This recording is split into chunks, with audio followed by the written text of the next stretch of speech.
Okay, Bismillahirrahmanirrahim, guys. Welcome back. And I think last time we covered the topics and the what is it? We covered the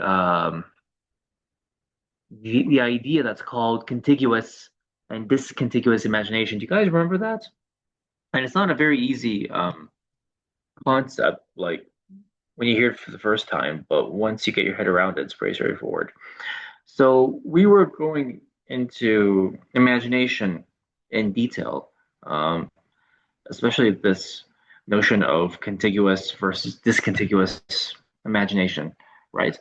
And so the idea is that imagination is and Tina had a good question last time, like how do we differentiate between what we think of in imagination in the modern sense of the word as something that's like whimsical and fantasy, something that's like fake, that has no basis in reality, versus the way Ibn Arabi is talking about it here.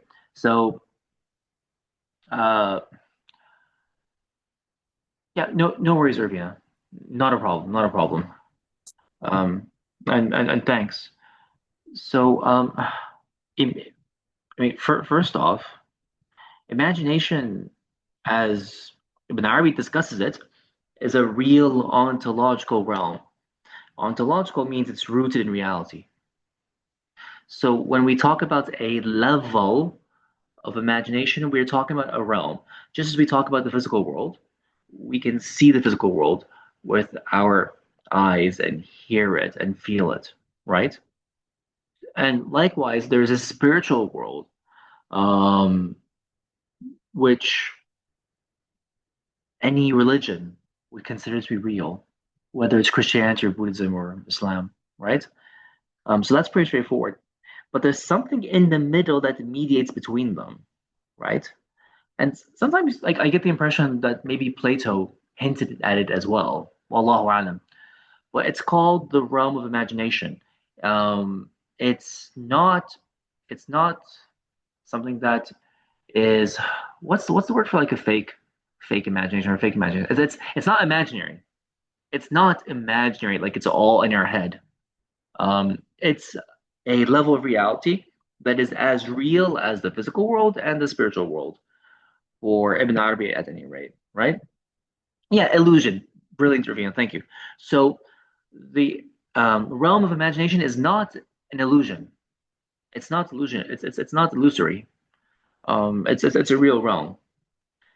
Uh, so interestingly, I think if I'm not mistaken, it was Ahmed Sirhandi who said like when he learned about the Mahabharata and the Bhagavad Gita, he said those events that took place in those books, right? Because he belonged to a period when the Muslims were engaging with Hindu texts. He said that if that did happen, it can only have happened in the imaginal realm, the realm of imagination. It's called alam al-khayal. So you can call it imaginal, or you can call it the realm of imagination, right? Which is an extraordinary way of looking at it. So when we talk about contiguous and discontiguous imagination, those two notions are rooted in that realm, right? And so um, any, for example, any angel that takes on a form, right? That form derives from that realm, right? And it exists independently of us, right? If we die, that angel continues to exist, right? But there can be a saintly master who creates something through his own personal imagination because he's a microcosm. He contains all the realms within himself. And likewise, every human being potentially contains every realm within his or herself. So if he creates something with his imagination, there's something called his resolve or his himma, right? Which is like a form of concentrate energy. Um, that form derives from that realm. If he dies, the form passes away. And in the chat room, I mentioned something called an imaginary master versus a real master. Yeah, it's very similar to that idea. If a salik, a student of the path, a student of the spiritual way has a master, that student can think of the master within his own self or her own self, right? And that's the master within that student's imagination, right? It's not it's not imaginary. That imaginary master, so I know I'm using the word imaginary, but that's for like lack of a better word. It's not an illusion. That imaginary master guides him and helps him and assists him. It's a real thing. But that imaginary master is given life. It's sort of like a creation. It's given life by the actual physical master in this world. So that if you were to go and talk to that physical master, he would tell you what was happening with the imaginary master in your imagination. So Ibn Arabi characterizes it as if that imaginary master is a shadow of the physical master, right? Um, so there's this example from the life of Ibn Arabi where this actually happens.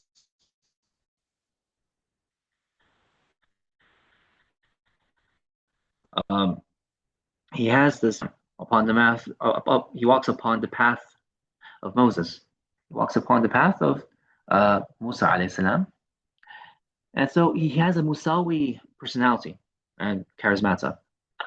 And so Ibn Arabi, whenever he had a question, all he had to do was recall the image of that master to his mind, and his name was uh, Abu Yaqub Yusuf ibn Yakhlif al-Kumi. Al-Kumi. So he's very well known. Like I talked about him a lot in the videos on Ibn Arabi's life. Uh, and so when he recalled the image of that master to his mind, he would put those questions to that master. This, right? He would put the questions to the image of that master who would appear before him, like in a very Star Wars kind of way, like a holographic image of that sheikh would appear before him. He would answer the question, and then the next morning he would go visit the actual master and tell him what happened, and the master would confirm that that was actually him, right? So it's the same kind of thing. Is there a way to distinguish between real visions and illusions? There definitely is. Because if we go to the doctor today, they will diagnose people as mad or schizophrenic. So it's very unfortunate, but I don't specialize in this topic because it's incredibly relevant. Again, like I keep bringing up Dr. Samir Mahmoud, like he specializes in psychology, like he'd be the one to ask this question, right?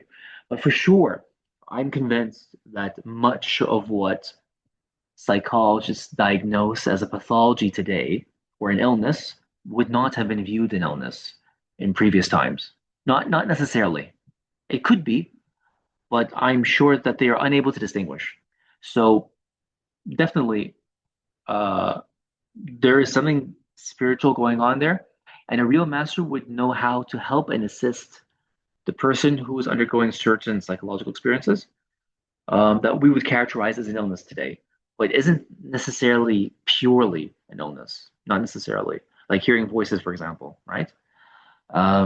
And then, like, how do we distinguish between visions and real visions and illusions? There is a criteria for that. It's not on the top of my mind right now, but just remind me, Ravina, at the end of the session or in the chat, so I can think about it more. But there's definitely a way to distinguish between them. It's not just the Ibn Arabi, subhanAllah. It's even the Neoplatonists ask the same question. How do you distinguish between real visions and illusions?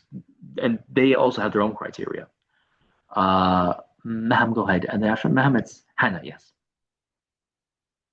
Yeah, Assalamu alaikum, Sufi. Can you hear me Wa alaikum properly? salam. Yeah, I can hear you. And by the way, welcome back. Good to see you. Thank you. Nice to be here. Yeah, so I this what you were saying reminds me of this. There's a story of this woman who had a tumor in her brain. And Yeah. so when that tumor started developing, she started hearing this voice and it started talking to her and it started like and it identified itself through her and it said, I'm your tumor. You have a tumor, so go to the doctor or you're gonna die.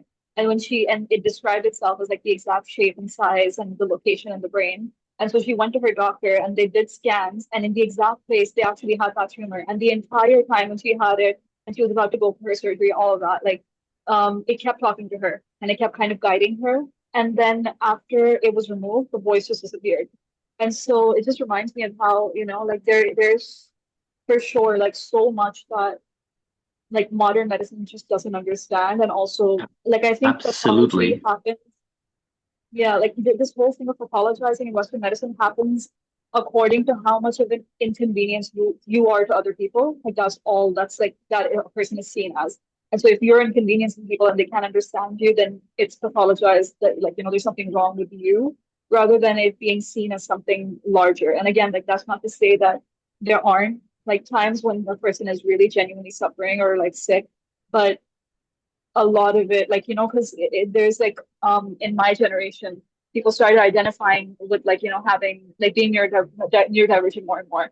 And then older generations started being like, oh, everyone nowadays is depressed, everyone nowadays has ADHD, but it's like, dude, you don't think that that's because, like we all work in a spectrum of different ways, and there's only one way that's like legitimized on how you can how you are allowed to function in society. And so obviously people are going to like feel, kind of excluded by that. And what they really are, like that fitra is going to speak up.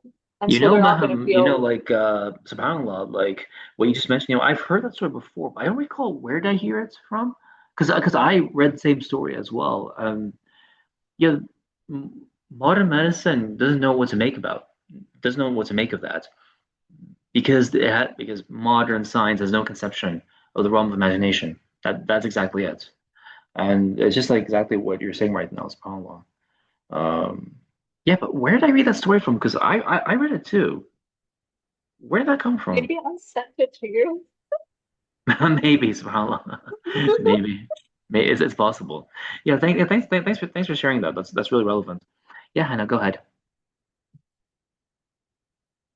Yeah, I was just thinking about, what you were saying about that, for example, that Aulia can bring something into existence from the imaginal realm, and then Yes, when they pass away, that thing will vanish.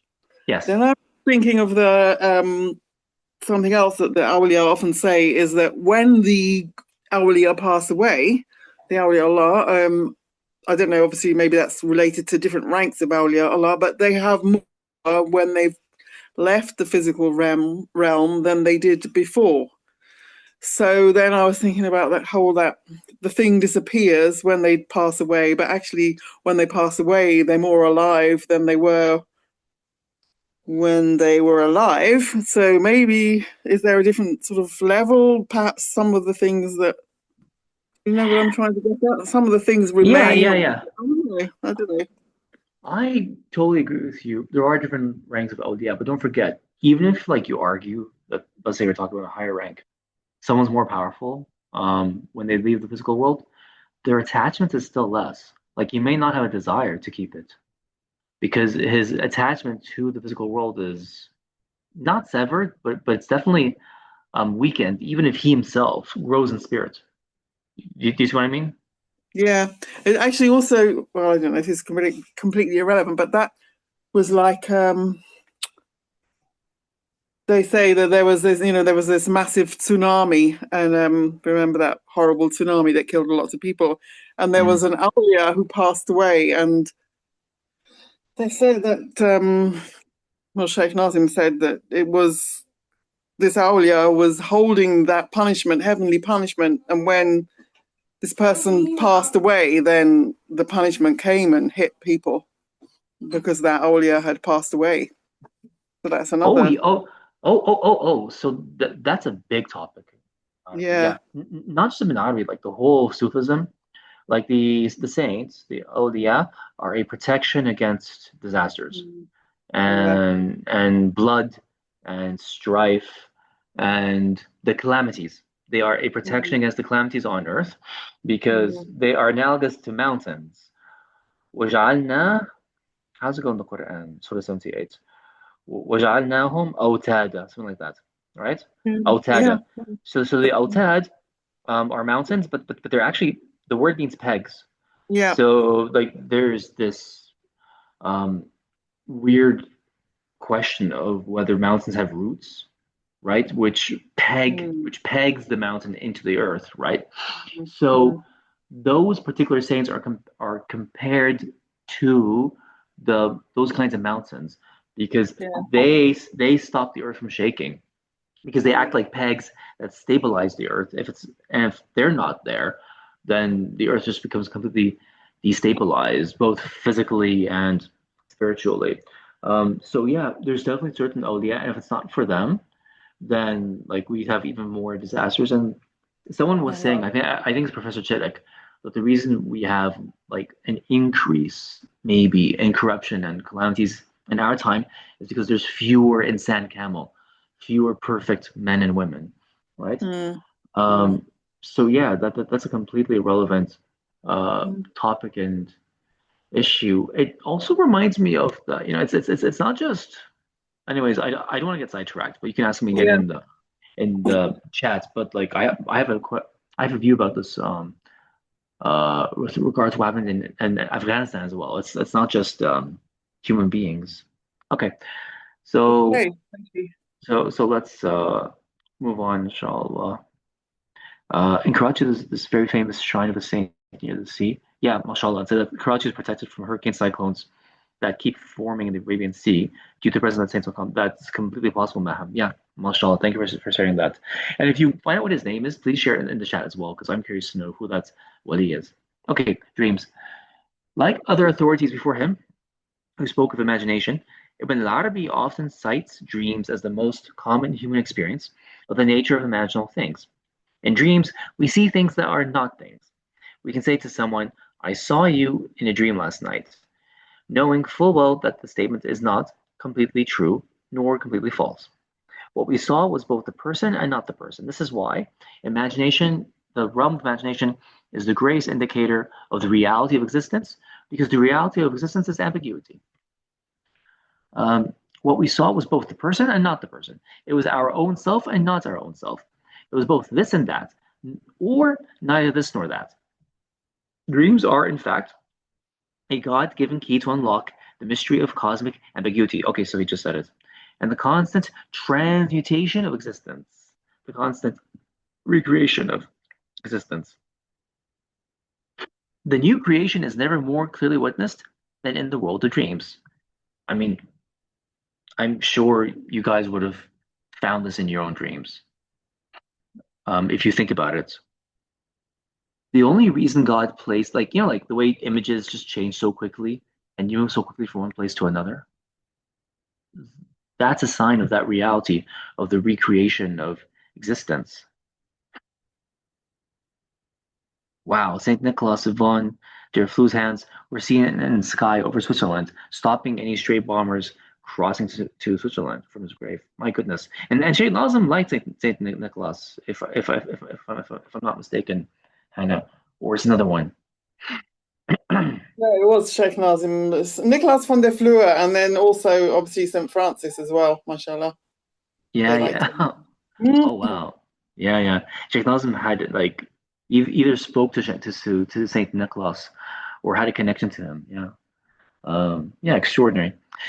The only reason God placed sleep in the animate world, al-alam al-haywani.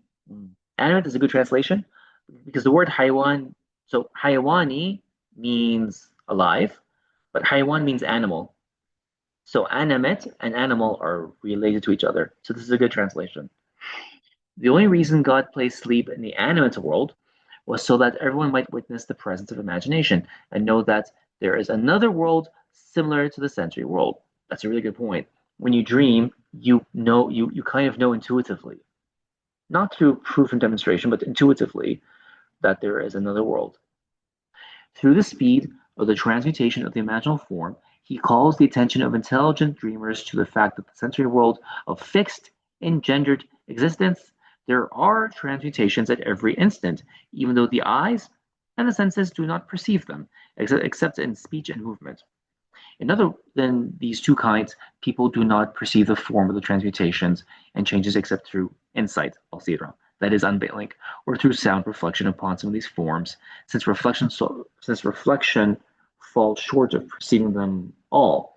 Um, like there's probably like some philosophers who could like perceive this reality through their intellect, even if like they don't see it through unveiling. People know that dreams need interpretation, ta'bir. The word ta'bir derives from the word ta'abbar, Ain ba ra, which signifies crossing over.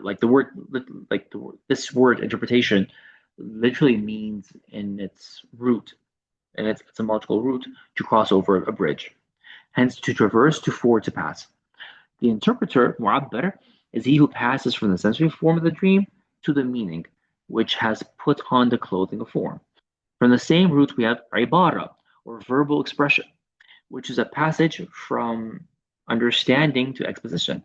And Ibn Arabi has much to say about this in the Usus al-Hikam. He talks about Sayyidina Yusuf and Ibrahim alayhum as-salam.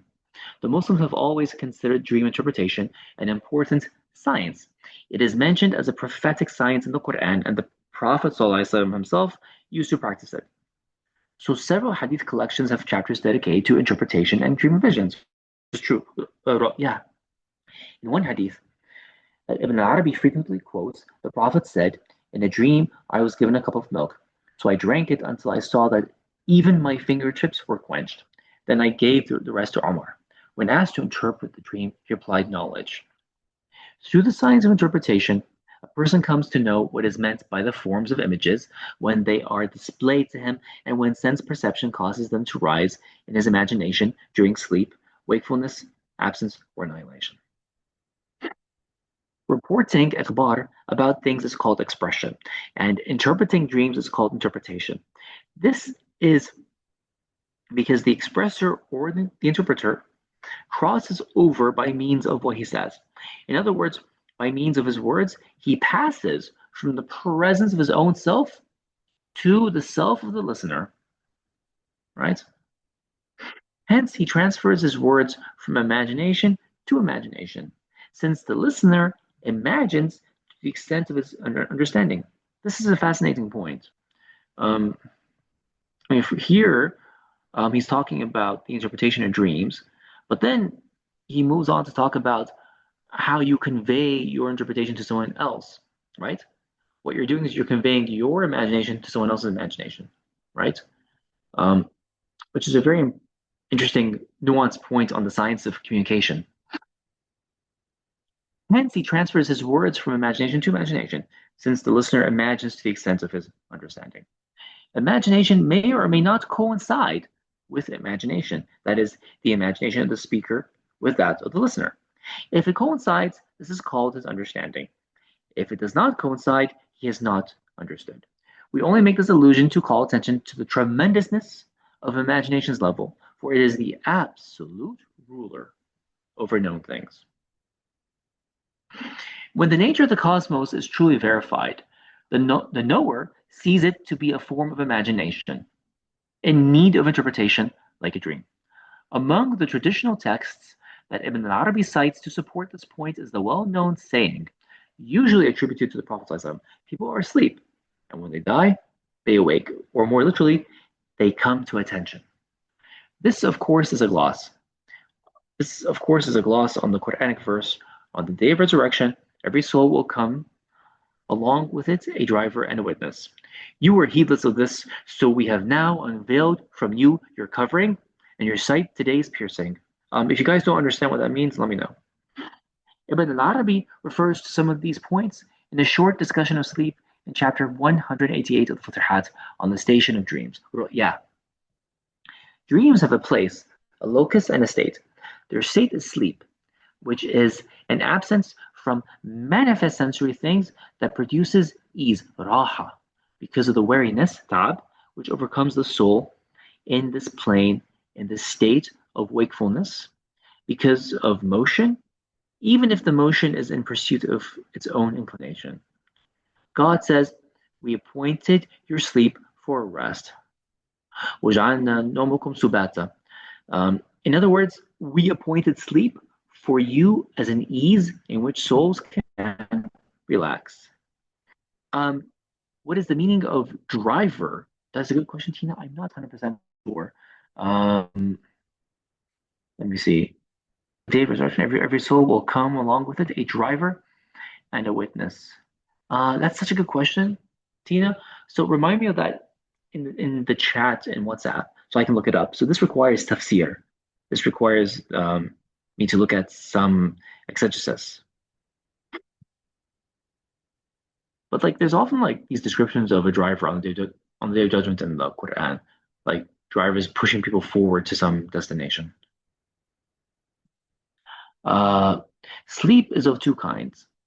One is a transferal intiqal, within which there is a certain amount of rest, or the reaching of individual desire, or an increase of weariness. The second kind is only rest. It is the pure and correct sleep concerning which God said that He appointed it as a rest for the weariness, which reaches the bodily instruments, organs, and parts in the state of wakefulness. God made night its time, even if it takes place in the daytime, just as He appointed the daytime for livelihood, even if it is acquired at night. But the property belongs to that which dominates.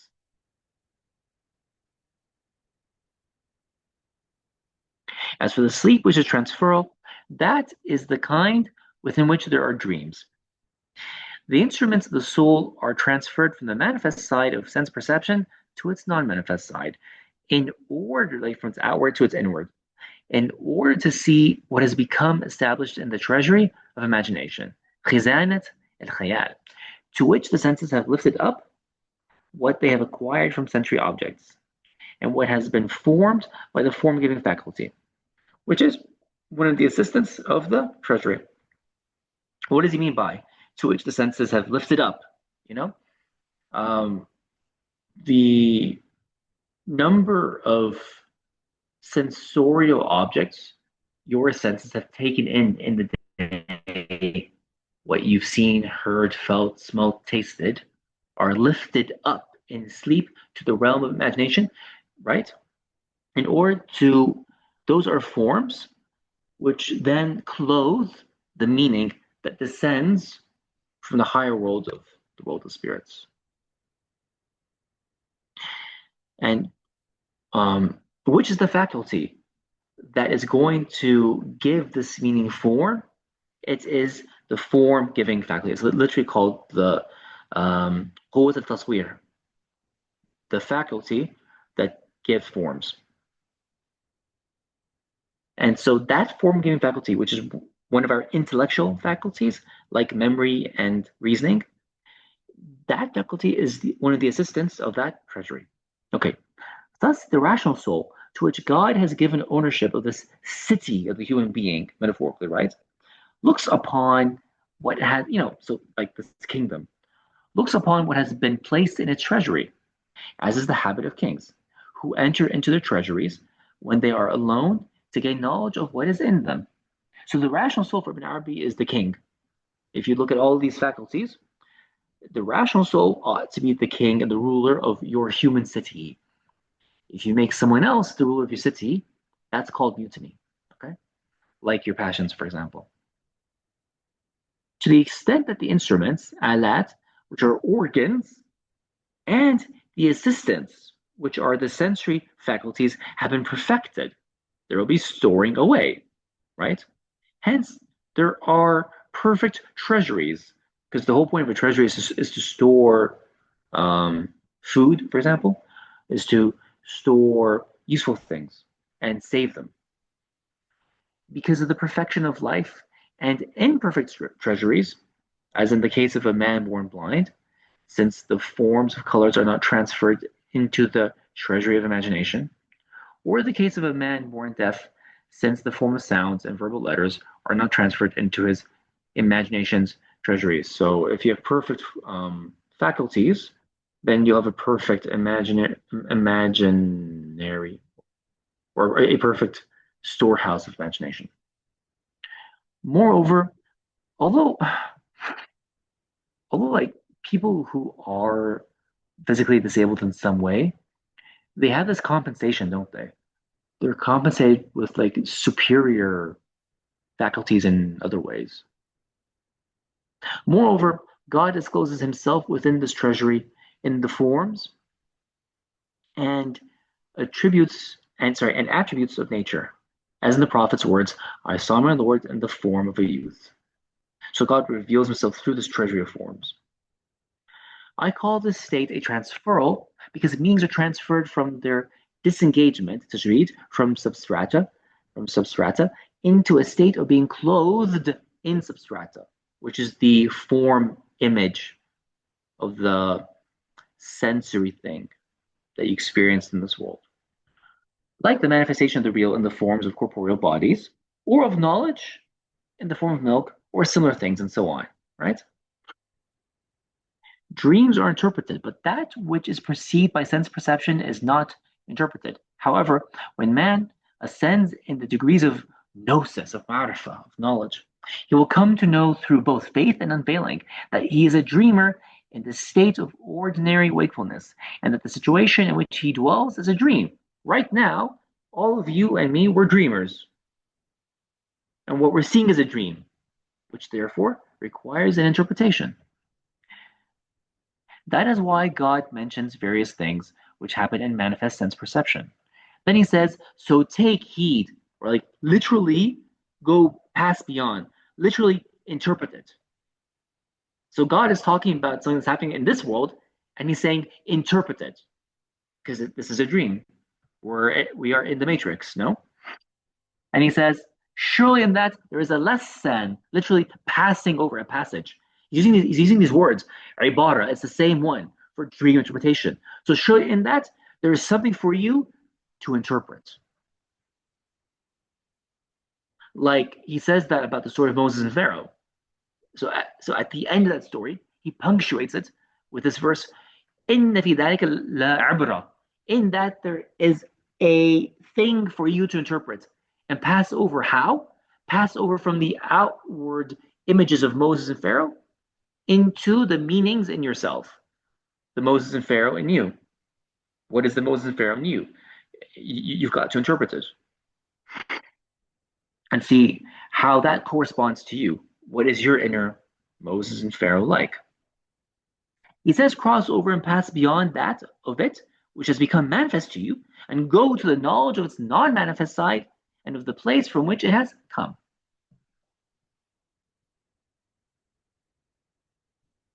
Hannah, this is an excellent question.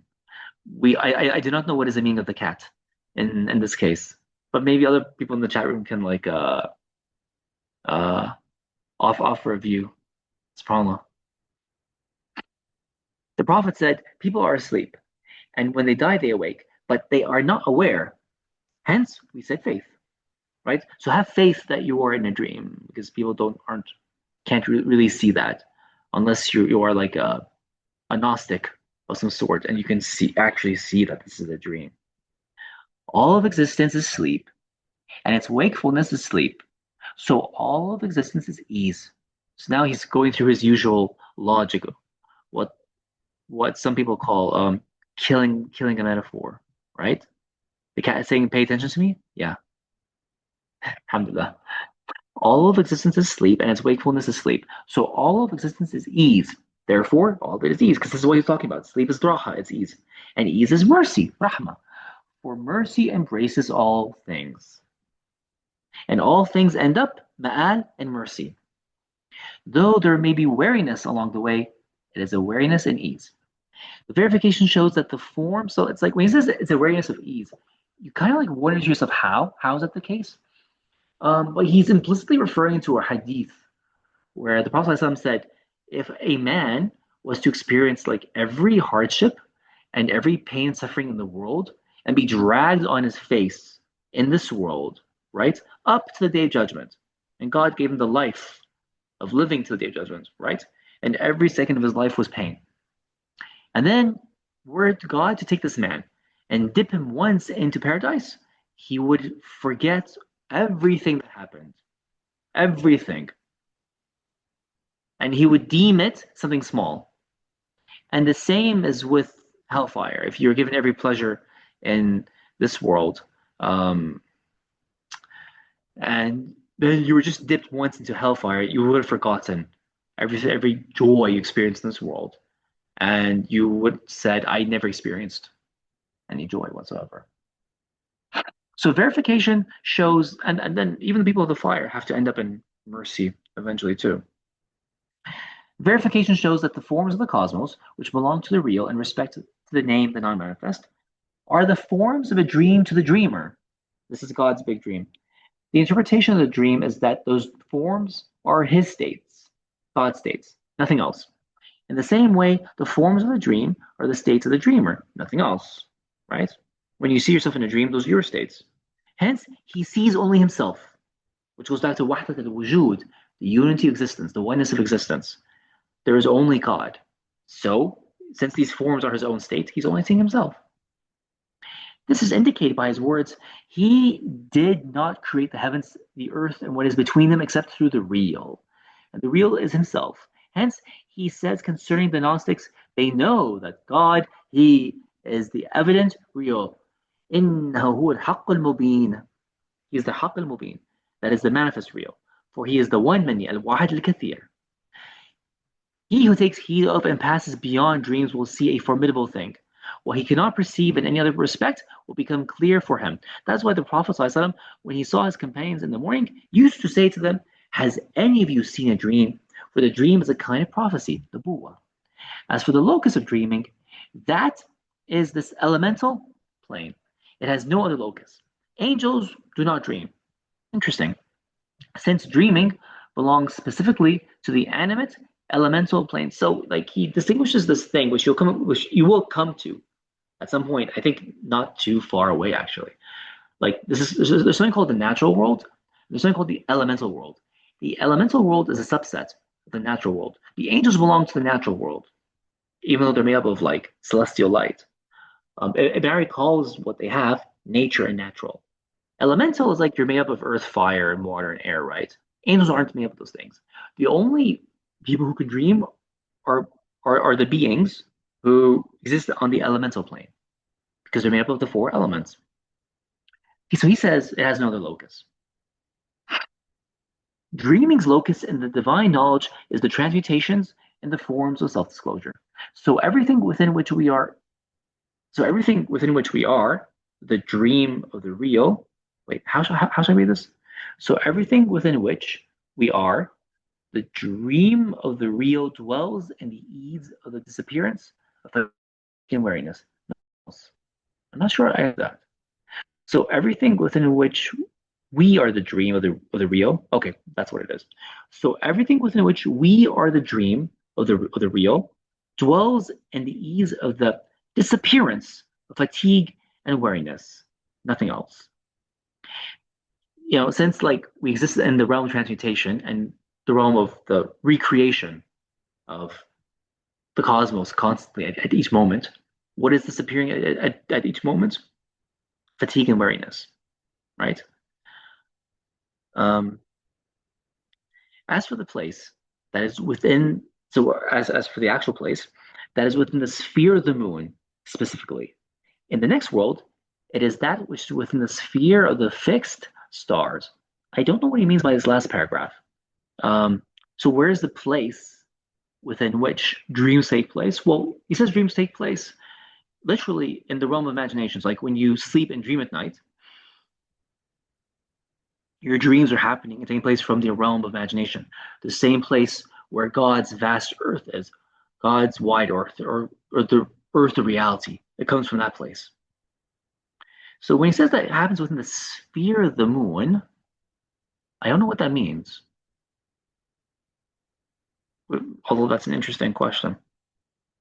Yeah, guys. So maybe I should look this up. Are there any questions?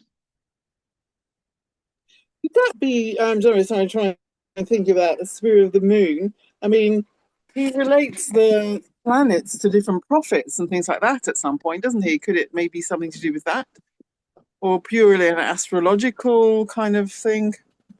I don't know. Yeah, but he says sure, but he says the sphere of the moon. So that's Adam's sphere. So then that's related to Adam alayhi salam. But I don't see the connection.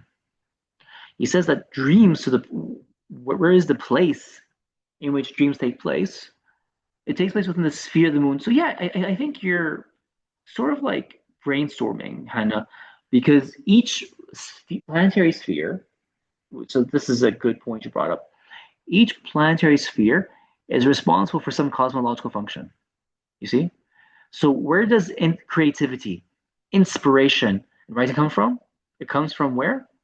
the sphere of Joseph, which is the sphere of Venus. It comes from the sphere of Venus, right?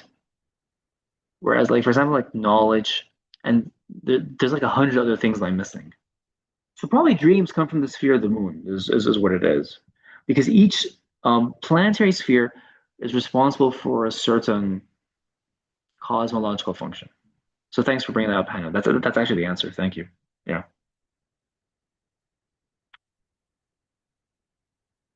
And you get more details of that um, in chapter 167 of the Hat, which has been translated into English. Yeah, guys, any questions?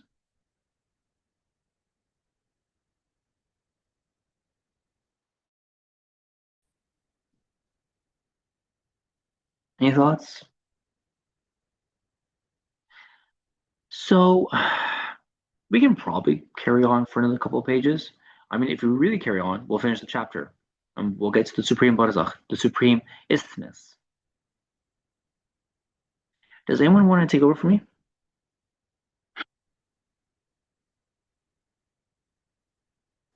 I could read. Thank you, Tia. Perfect. The manifestation of the impossible.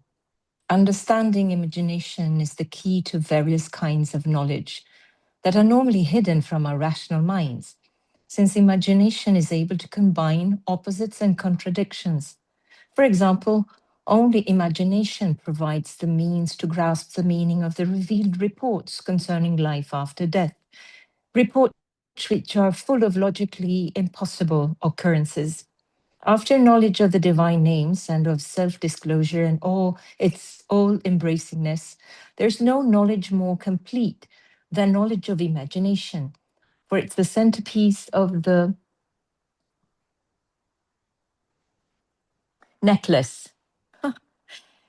To it, the senses climb up, and to it, meanings descend, while it never leaves its place.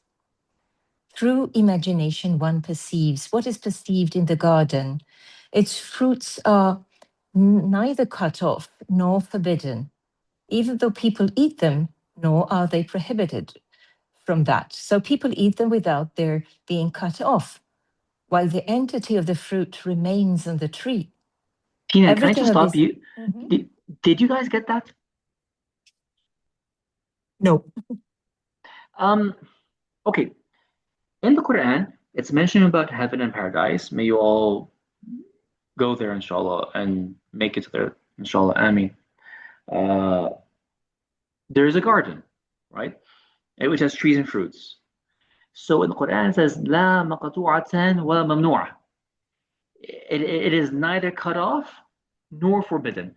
So the Quranic interpreters, the exegetes, didn't really understand what that meant either.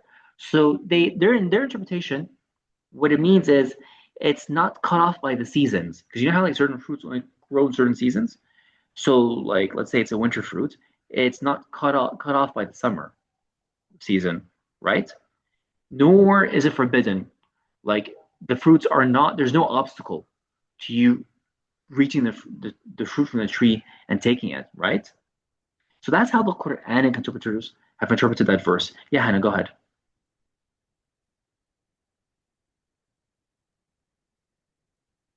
Hannah? Okay, let me continue talking. But Hannah, speak if you want to say something. Yeah, sorry. Yeah, I've got a problem with my internet. Maybe it's glitching. I thought it means like it was like that. The idea of that you can pick the fruit. You pick the fruit and eat it, but the fruit is still on the tree. It's completely Okay, so paradoxical. Maham, so That. okay, okay, brilliant. So Maham just wrote that in the chat room, and Hannah just said it. That's exactly what it is. You can pick off the fruit, but in the next like nanosecond or whatever is the smallest unit of time, it instantly regrows. It's as if you didn't cut it off, but it's in your hand now. That's what he's talking about. That can only come from the realm of imagination. You pick a fruit, and it's instantly there the next second. You can't cut it off, and neither is it forbidden to you. Yeah, thank you, Tina. Go ahead. Everything of this sort that has come in the book and the Sunnah is accepted by the faithful and confirmed by the folk of unveiling. But the considerative thinkers, Ashab and Nazr, deny it, or if they accept it through a far-fetched interpretation, Tawil Ba'id, or by submitting themselves to him who said it, since the speaker is God or his messenger. But if something of this sort should become manifest to you as an individual, they are ignorant of it and deny it, attributing it to the corruption facade of your imagination. Hence, they admit what they deny, for they affirm imagination and its corruption. But its corruption does not point to its non existence. Its corruption is the fact that it does not coincide with what is truly sound in their view. But in our view, it's indifferent whether you call it sound or corrupt. Its entity and the fact that the form dwells in imagination have been established. So let it be sound or corrupt, I don't care. Our goal is only to establish the existence of imagination. We're not trying to show the soundness or corruption of what becomes manifest within it. Hence, it has been established that imagination possesses a governing property, hukm, in every mode and over every state, the sensory and the intelligible, senses and rational faculties, forms and meanings, the temporally originated and the eternal, the impossible, the possible, and the necessary. He who does not know the level of imagination has no true knowledge whatsoever. If this pillar of true knowledge has not been actualized by the knowers, they have not a whiff of true knowledge. Ibn Arab. Um, yeah, yeah. So, I mean, he's pretty hard to argue with, right? Like, you don't really want to get into an argument with him. Um, Alhamdulillah, alhamdulillah. Okay, brilliant. Okay, so even if the rational thinkers say your imagination is corrupt, Ibn Arabi's answer is okay, but you established that there is an imagination, right? So that's his point. Yeah, thank you, Tina. Go ahead. Ibn al-Arabi devotes many passages to demonstrating the all-comprehensive nature of imagination, the fact that it rules over all things. In one of the more interesting of these passages, he's explaining the nature of the trumpet mentioned in 10 Quranic verses, which will be blown by the angel Seraphil on 2 different occasions. On the first occasion, it will cause everyone in the heavens and the earth to swoon, and on the second, it will awaken them and gather them all together for the accounting with God. In a complicated analysis of the imagery, Ibn Arabi identifies the trumpet itself with the world of imagination. Here, only a few relevant sections from his discussion can be quoted. It will be helpful to know that the word for trumpets is shur, which may also be read shur, in which case it's the plural of the word form, shura. The Prophet was asked about the trumpet. He replied, "It's a horn of light that Seraphil has put to his mouth." Hence, he gave news that it has the shape of a horn. So he described it by wideness, sa'a, and narrowness, deep, since a horn is wide and narrow. You should know that the wideness of this horn is exceedingly wide. There is nothing among the engendered things that is wider. That is because it exercises its properties through its reality over everything and non-thing. It gives form to absolute non-existence, the impossible, muhal, the necessary and possibility. It makes existence non-existence and non-existence existent. Concerning it, or rather in respect to this presence, the Prophet said, "Worship God as if you see him, and God is in the Qibla of him who performs the prayer." In other words, imagine that he is in your Qibla and that you're facing him, so that you will attend to him, have shame before him, and observe courtesy in your prayer. For if you do not do these things, you will not have observed courtesy. Had the lawgiver not known that you have a reality known as imagination, which possesses this property, he would not have said to you, as if you see him with your eyes. For rational demonstration prevents the as if, since it declares through its proofs that similarity is impossible. As for sight, it perceives nothing but a wall. Hence, we come to understand that the lawgiver has addressed you in order that you will imagine that you are facing God in your Qibla, which, according to the law, you must face in your prayers. At the same time, God says, whithersoever you turn, there is the face of God. The face of a thing is its reality and entity. Hence, imagination has given form to that which, according to rational demonstration, cannot possibly have form or assume forms. Tasawwur. Hence, imagination is wide. As for its narrowness, that is because imagination does not have the capacity to accept any affair, whether sensory, suprasensory, ma'nawi, relations, attributions, the majesty of God, or his essence, except through form. If imagination try to perceive something in other than a form, its reality would not allow that, since it's nothing but fantasy, wahm.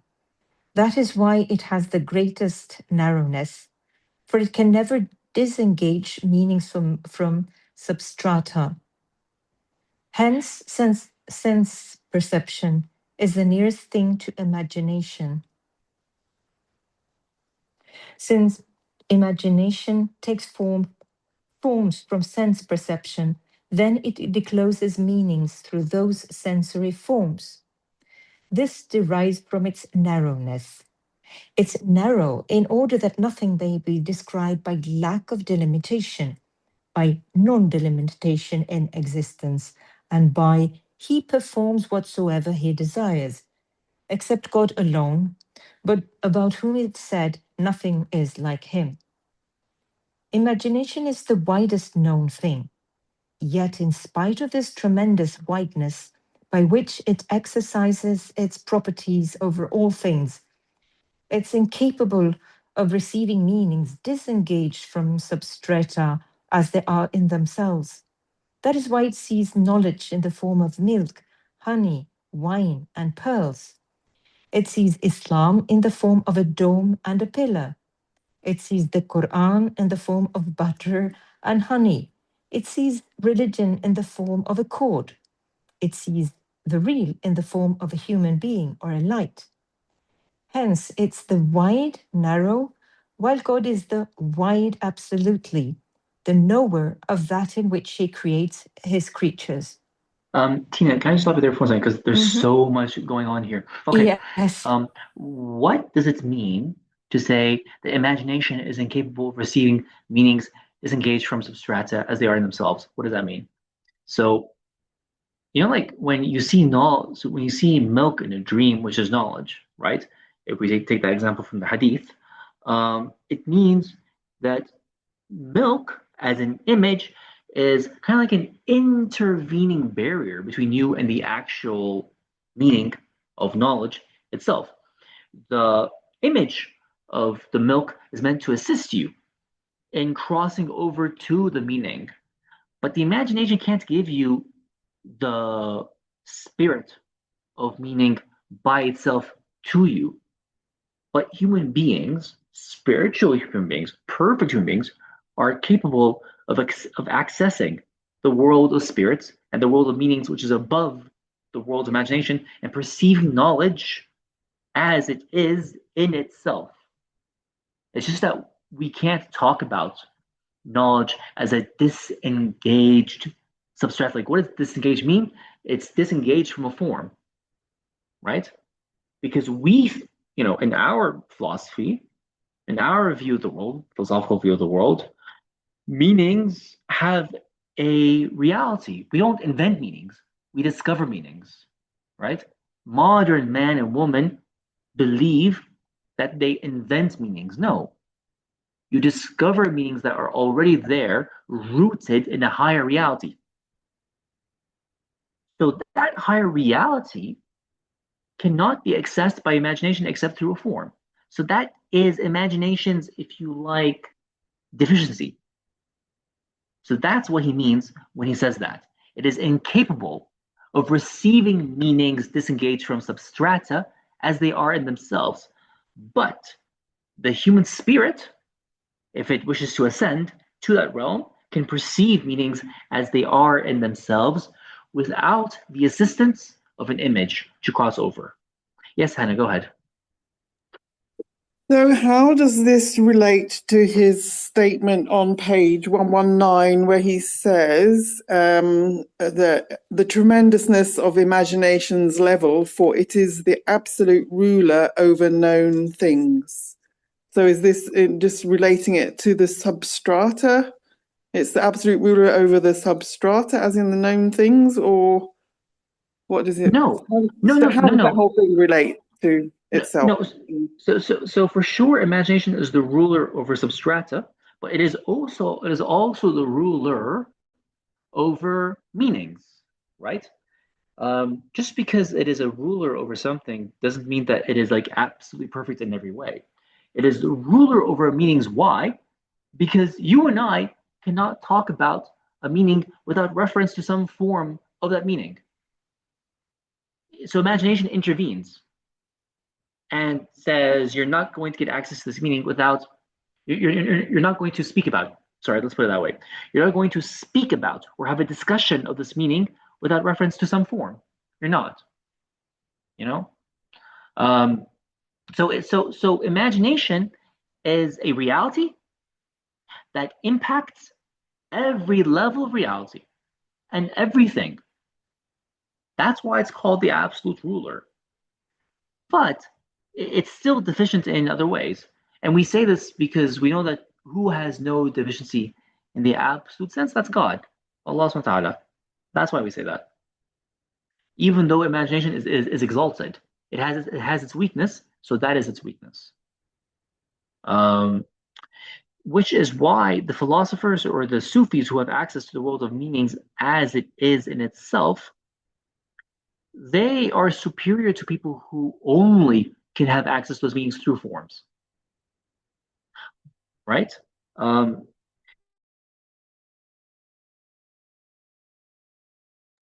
So would that those be like, Spirit of a well, saint, yeah, sorry. um, like themselves.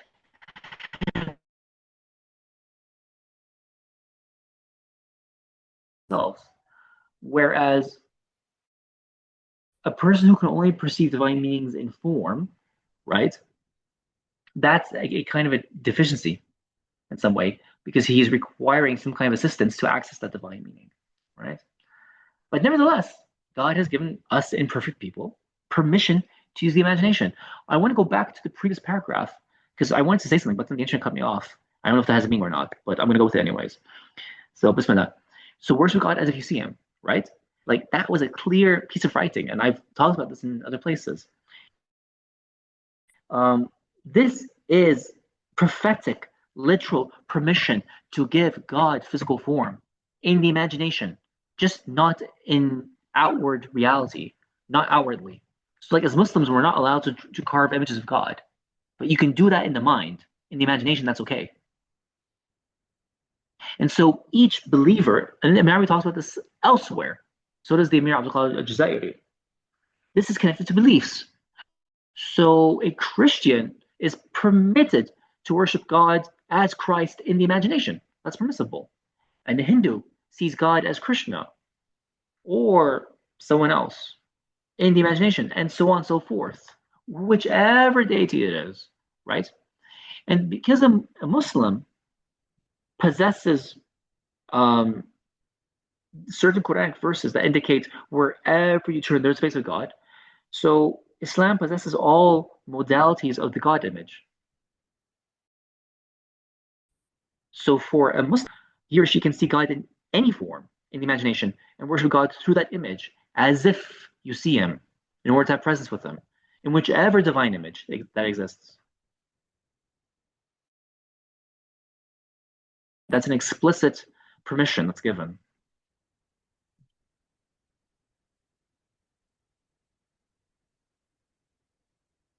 Okay. Yes. See everyone as God, but don't tell anyone. This is also a good point, Irvina. Okay. Go ahead, Tina. Tina, thank you. As per the fact that the horn is of light, that is because light is the cause of unveiling and manifestation. Without light, eyesight would perceive nothing.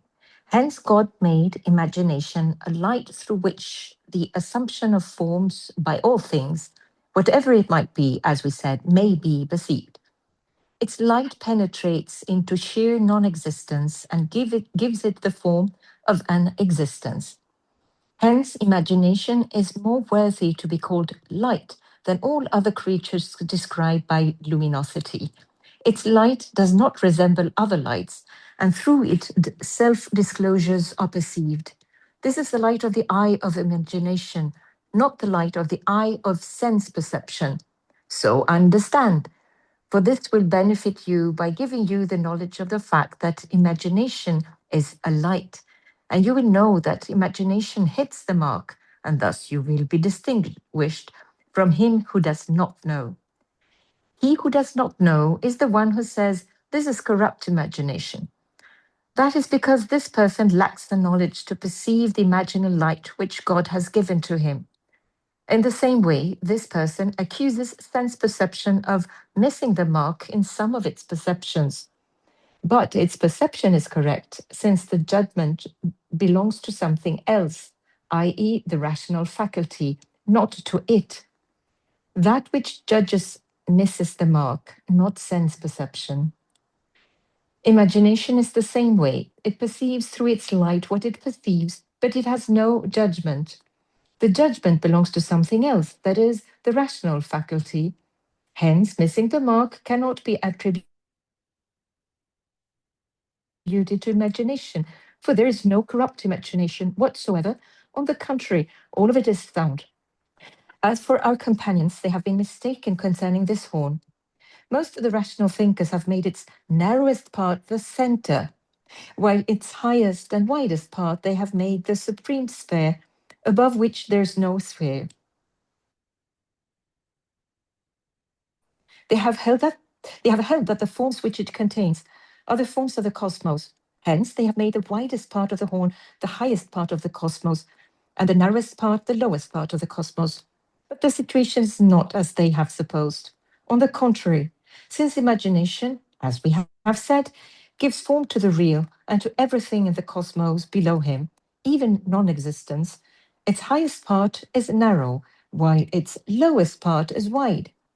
This is how God created it, for the first thing he created from it was narrow, and the last thing he created was wide, the part which is fixed to the animal's head. There is no doubt that the presence of acts and engendered things is wide. That is why the knower has no wideness in his knowledge, except to the extent of what he knows of the cosmos. Then, when he wants to pass on to knowledge of the unity of God, he never ceases ascending from wideness toward narrowness, little by little.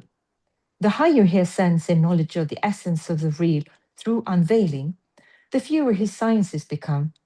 Finally, there remains no object of knowledge but the real alone. This is the narrowest of what there is in the horn. So in reality, the horn's narrow part is the highest, and within it there is complete excellence. This is the first thing that appears of the horn when God causes it to grow up from the head of the animal. It never ceases to go up in the form of its narrowness, while its bottom becomes wider. Hence, the tip never changes in its state. It's the first creation. The barzakh is the widest of presences and the meeting place of the two seas, the sea of meanings and the sea of sensory things. The sensory things cannot be a meaning, nor can the meaning be a sensory thing.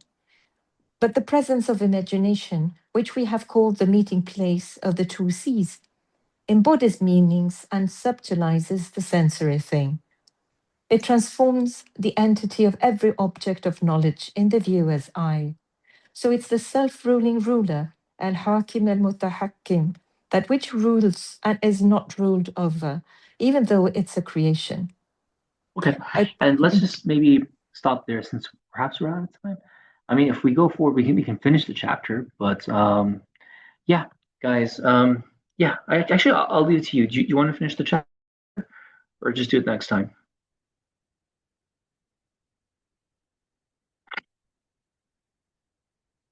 Irvina, go ahead. I had a question here. Can you hear me? Yes.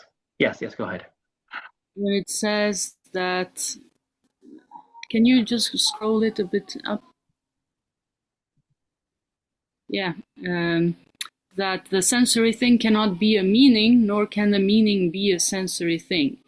It just came to my mind the poem of Ibn Arabi that says, I have become your food and you haven't sensed me. I have become this and that and you haven't perceived me. Oh yes. Is there a meaning, for instance, in the food that we taste, in the beauty that we see? It is sensory in a way, and should we necessarily give an explanation of what we see? Can we just like somehow enjoy it, and can it be a meaningful enjoyment in a way? You mean like without thinking about it? Exactly. Yeah, I think so.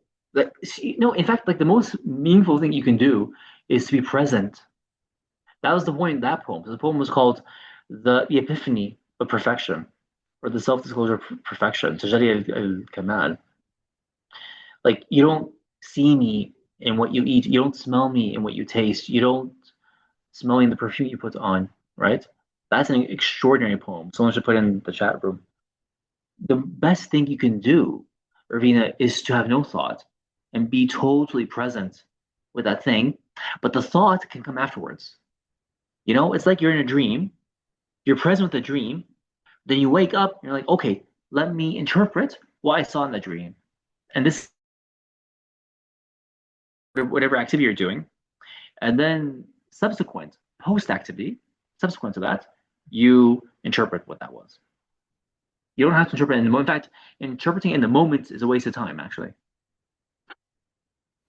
But wouldn't we just rationalize experiences somehow? Maybe the question would be, is this interpretation necessarily rational? Why does it have to be rational? So the interpretation that Imam is talking about for dreams, right? For dreams, is that know that you're in a dream, and what is the true meaning of this activity I'm doing in relation to me? You know. So it's like um, a thief, right?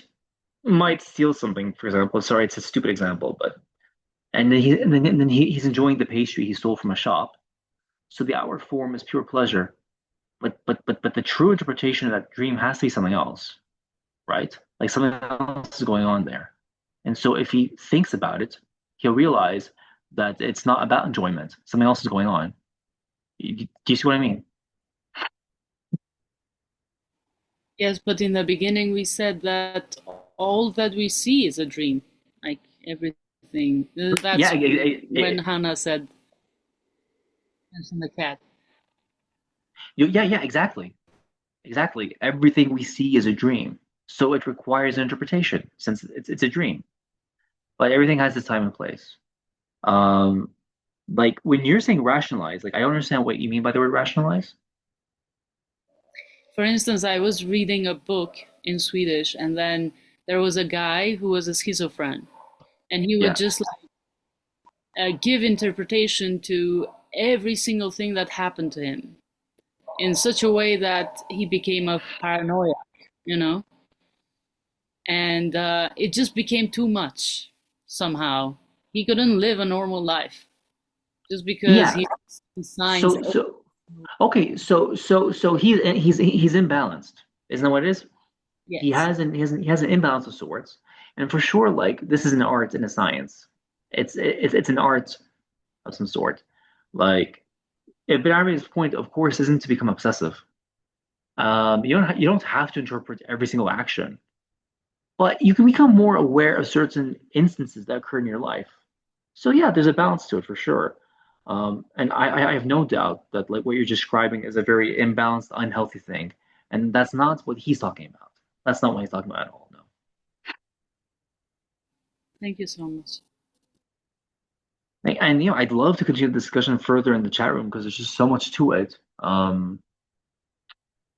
You know, it's like key points in your life you can contemplate, for example, right? Yeah. So after review, we have Maham. Go ahead. So you know what, guys? Thank you so much, Tina. So let's just call it a day. We'll stop at page 123 and then finish it next time, inshallah ta'ala. So yeah, Maham, go ahead and then let's call it night.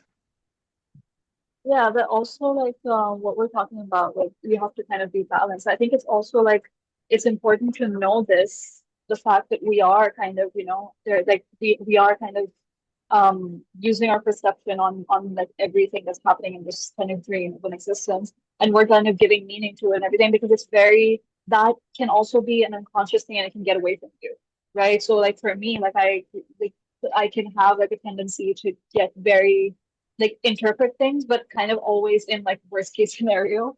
And it's like something that I'm working on. That if I'm not even aware of that, then that's something that I can't do. Like I know that there is an interpretation. So something that I perceive to be an absolute reality, I should know that that's an interpretation, and that I can train balance into myself. And it's actually like the best indicator that there's a balance that's off, and that needs to be worked on so that I can start to kind of put things in their proper place, which from this kind of perspective, I'm not able to do at the moment. But by the way, Hamza, that's a good point. So that okay, so let me put it this way, Irvina. Every single action, every single micro action does have interpretation, but I don't have the capacity to think about it all the time because then I go insane. That's not healthy. So what your friend is doing, he is rushing into something that's beyond him. So I think this is what Maham is also alluding to. So thank you for that, Maham. Every single thing does have an interpretation. And sometimes I ask myself, I wonder what this means. And then I say to myself, I don't know. And I just carry on. That's how you ought to be like, I wonder what that was. I'm not sure. So I'll carry on. Because I don't have the capacity to think about it every single second. That's way beyond me. And that's imbalanced. But every single thing does have a meaning, yes. But do you have the capacity to understand what it is? Not necessarily. So one has to have humility too. So it's an art that's combined with a certain kind of humility. So that's why it might be healthy. I can understand why like your friend psychologist, if he has one, for example, right? If he has a psychologist, the psychologist will tell him no, not everything has a meaning, and that's a very healthy thing to say because he might be attributing wrong meanings to certain actions that comes from his paranoia.